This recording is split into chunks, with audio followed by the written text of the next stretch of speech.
بسم الله الرحمن الرحيم السلام عليكم ورحمة الله تعالى وبركاته مرحبا بالجميع دمان ولا تعبيرك وين سلامي waxaan darsigeena ilbaxnimada islaamka waxaan kasoo hadalnay mu'asasa cilmiya sida muslimiinta cilmiga xooga u saareen iyo jaanibka cilmiga sidoo maxay hato muslimiinta ugu ahaa muhiimad weyn oo rasuulka sallallahu alayhi wasallam nafsu u bilaabay dagaalkii badar inuu maxay hato kula shardiyay dadkii qafaalka u soo qabtay inay baraan 10 qofood oo ilmaha muslimiinta ah القراءة والكتابة وقرسته وأخرين بران محو الأمية كبابيان أم النمذا تاس لقصة بلا مكة مسلمين تحي حوق ساري جرين إن مركز تمر والباء والعلم وكفافة لقصة بلا الصحابة رضوان الله عليهم مدارس الصحابة مدرسة عائشة رضي الله عنها مدرسة ابن عباس مدرسة عبد الله بن عمر مدرسة عبد الله بن مسعود مدرسة أبي بن كعب كل مدارس مالي صحابة ودقين waxay noqotay guryahooda laftirkooda inay dadku ay cilmiga ku bari jireen oo cibaara ah madrasa ahayd marka kadibna marka magaalo kasta muslimiinta soo galaan ay ka sameeyaan masjid iyo madrasa iyo maqarul khilaafa meesha maqarul markazul khilaafa ay ka sameeyaan xarun dadka laga maamulo waxa kale inta muslimiinta ay soo kordhiyeen waxa waaye firaq cilmiya kala duwan oo maxay ahayd kala oo funuunta cilmiga oo dhan magaalooyin Basra iyo Kuufa oo cilmiga xagga luqadda hogaaminaya suuqyaal cilmi ah inay sameysmadeen halkii markii hore suuqyaal oo gabayga adabka ay carabtu lahaan jireen cuqaada suuqda almujinna isugu imaan jireen marka waxa sameysay suuqyo cilmi ah dadka ahli cilmiga isugu yimaadaan iyo dood cilmiyaadka in lagu qabto suuq marbad oo kale oo Basra ku yaalay Basra iyo Kuufa oo maxay ahayd basriinta saanay qabaan kuufiyiinta saanay qabaan jamhuurta saanay qabaan aaraa'da iyo madaahibta ayaa ka dhalatay waxaa kaloo maxay sameeyeen manhaj tajribi waxa la sameeyay in practical maxay ahayd la sameeyo Jaabir bin Hayyan caalimkaas yaa wuxuu bilaabay cilmiga kiimika isku darka daawooyinka iyo kiimikada sida isku dar Khalid bin Yazid ibn Muawiya wiilkaas oo Muawiya ahaa asagana sidoo kale qofkii u horeeyay bilaabay fanka kiimiyaga waxa kaga dambeeyay Jaabir bin Hayyan qarnigii koowaad oo hijriyada markay ahayd waxa la qoray cilmiga culumta Quraanka Kariimka yaa la xafiday waxa la qoray culum sunna markii qarnigii labaad bilowgiisii marka taas muhiimada muslimiinta u siiyeen cilmiga in la qoro oo la kala dhaxlo waxa kale inta oo aydan muslimiinta ay caan ku ahayn al-amaana al-cilmiya nasab al-macluuma sariqa al-cilmiya in mamnuuc ahayd qofka cilmi uu salahan inuu sheegto ama qof kale cilmi uu qoray inuu asaga isku nisbeeyo taasina waxyaabaha muslimiinta ay ka taxadari jireen ahayd oo aha qofka maxay hayto kafaa'adiisa iyo waxa uu haysto inuu ku ekaado marka xasaab culmo fara badan oo dibiga culmo fara badan oo dhaqaale xisaabaadka qawaarismi wa kontakii sana waxa arkaysaa culmo hogaaminaysa fankaas madaahibta arbaca sheegi doona insha Allah taala fiqiga qadada hogaaminaya xadiiska dada hogaaminaya tafsiirka dada hogaaminaya culumta aqliga dada hogaaminaya idan qarnigii labaad dhan wuxuu ahaa xarakatu tarjuma waxa sameysmaday tarjumadii culumta qadiimka iyo iiraanka Greek la tarjumo waxa sameysmaday taalifaat kutubta in la qoro dawladda Cabaasiinta ay dhiirigelinaysa dadka cilmiga in kor loo soo qaado oo mar qofku markuu wax qoro maktabad ay sameeyay maktabad Daarul Hikma markay sameeyeen marka يا قف كتابك وقرأ ميزان كيسو ذهب يا قف كلا سينجر أو مرنا قولي ونولشي سنولش علمي سبكو فلان مركا مؤسسات كتعليمي المسلمين تمنبع علمي كقاعدين جيران وحوقها سدح ميلاد الكتاتيب المساجد المدارس كتاتيب ودكسية ومدارس القرآن كلو برتبة كعبارة وحياة برايمري سكول عملوا كلاو دقمدين وأرض يكبرنا القراءة والكتابة القرآن يكبرنا أحاديث تيرك يكبرنا وكبرنا فقه وحياة يرو أرض أنفعها صلاة عباداتك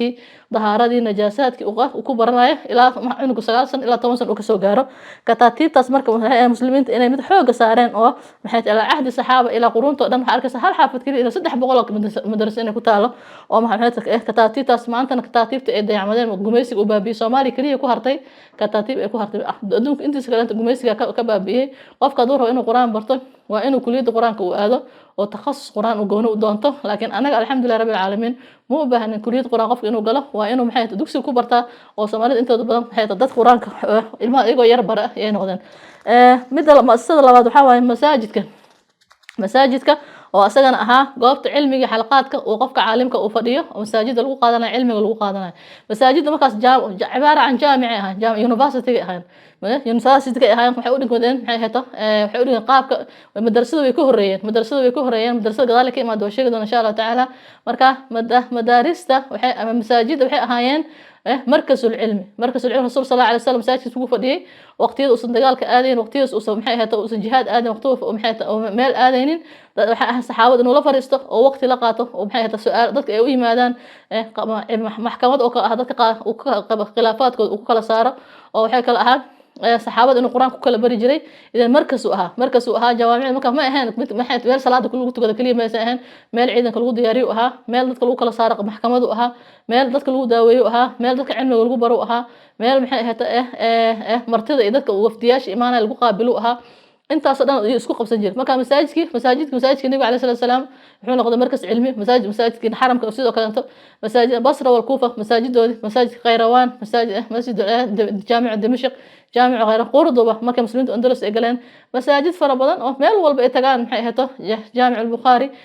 waxay ahayd meel goobta cilmiga lagu qaato oo qofka marka xalaqaadka cilmiga jamiic al-funun fiqhi uu ku baranayo luqadii uu ku baranayo nahwi uu ku baranayo tafsiirka uu ku baranayo culumta dibiga uu ku baranayo marka xalaqaad masaajid meel aad u weyn marka caalim kasta meel gaar uu fadhiyo kii fiqhiga gooni uu fadhiyo kii xadiiska gooni uu fadhiyo kii tafsiirka gooni uu fadhiyo kii maxay ahayd taariikhda iyo maqaasiga gooni uu fadhiyo kii dibiga marka wax walba masaajidka shaamil ka wada dhigay wax walba masaajidka shaamil ka dhigay marka wuxuu ahaa goob maxay ka balaaran midka masaajidka hadda uu yahay shanta salaad ugu tukanayo kaliya aan ahayn waxa kale inta muslimiinta ay caan ku ahaayeen maxay ahayd madaarista marka waxay bilaabatay waqti dambe waqti qarniga afraad ilaa shanaad markii cilmiga qarniga koowaad maxay ahayd futuuxaad buu ahaa islaamka la faafina qarniga cilmiga la qoraayay qarnigii labaad iyo saddexaad wuxuu ahaa laba qarni oo aad casuur dahabiye loo yaqaan oo muslimiinta ay aad wax u qoraayeen oo cilmiga loo qoraayay marka qarniga afraad markii la soo gaaray waxaa bilaabatay madaaris nidaamiya integrated school ka nidaam tacliinta la nidaamsan academiga loo yaqaano sababta ku bilaatana waxay ahayd culumtiya waasic noqotay mawsuucaad markii fankii xadiiska qofka kitaabo waaweyn sameysmay Bukhari Muslim Tirmidhi Abu Daawud Nisaa'i fiqhi marka la madaahiba sameysmatay maxay tafsiirada marka la maxay siiratu ibn Hisham kitaab fan kasta qof baa mawsuuca tafsiir ibn Kathir Jarir 10 dhowr majalo marka 10 majalo فقه إمام الشافعي تمام مجرد كتاب الأم مرك طالب العلمي وحكو أتكانيسو وحنا فنون أمد والبواسع موسوعة واسع ويهي برشاد وقت بيك قادنيسا مركز دولة عباس وزير محيطه وكتر سنة وزير نظامي للإهجري يا وحو اختراعي علوم التجزئة إن لو سمي إن لا جرجره وسنة ما محيطه مراحل لو سمي إنه أنتو يري من 4 سنة إلى 6 سنة مرحلة من 6 سنة إلى 8 لو وصل مرحلة من 8 إلى 8 سنة إلى لا تنكوس كجارة مراحل لو سمي عمر بن آدم المها كل حرن مركز دنا علوم تلك فصل الأول فصل الثاني تجزئة العلوم هالكاس ممكن مدارس تكون بلاته مركز مدارس كلاتي مركز واحد مركز دعده إن حوق لصار أو علمي تجزئة لو سمي مساجد كي مركز waxaa dana maxay kusoo lifaaqmaday almadaaris oo marka masaajidkii iyo madrasadu isku agyaalaan masaajidkii madrasadii way isku agyaalaan oo marka maxay ahayd ardayda uu ku barnaa marxaladda koowaad marxalada ibtidaaiya hadda waxa loo yaqaano marxalada mutawassida marxalada i'daadiya marxalada thanawiya saasa tacliinta loo qaybiyay ilaa yawmina hadana mid reer galbeedka ay ka qaateen maxay ahayd inay culumta la kala qaybiyo oo ardayga laga dhigo mid maxay ahayd tasjii'a culumta kala jabsan waxa kale muslimiinta ay xoog saareen almaktabaat مدرسة والبو هي مساجد إنه يشاه مكتبة إذا مكتبة دي أخرى المسلمين يشاه هاد مكتبة دار الحكمة مكتبة دار الحكمة أو أسميه خليفة هارون أبو جعفر منصور أسميه إن علم لا أروري أو لا ترجمة أو لا كيديو سجلش أو كلا دحلان سيدا كلا أمويين تحس مكتبات كم كحك أو كلا قيسمين مكتبات الخاصة وخلفاء إذا كما لحظة بس إيجالان oo maxay qasri khilaafada ku yaalo maktabaadul caam oo dadweynaha ka wada dhaxeeyo oo qof walba gurigiisa maktabad gaar u taalo ama masaajidka maktabad gaar maxay public oo dadka dhan ka dhaxayso ee taalo ama madrasada ee taalo maktabaadul caam la jiray maktabaadul khaasana waa mid maxay khulafada isticmaali jireen maktabad kale inta waxa jirta maxay maktabaadul cilmiya lil bahth al ilmi wax laga qoro oo wax lagu aruuriyo ilaa inta magaalooyinka muslimiinta way lahayn qaahira way lahayd baghdad way lahayd دمشق way lahayd Andalus way lahayd aydan maktabadahaas waxyaabaha maxay ahayd muslimiinta saacideeyay oo maxay ahayd fanka maktabada keenay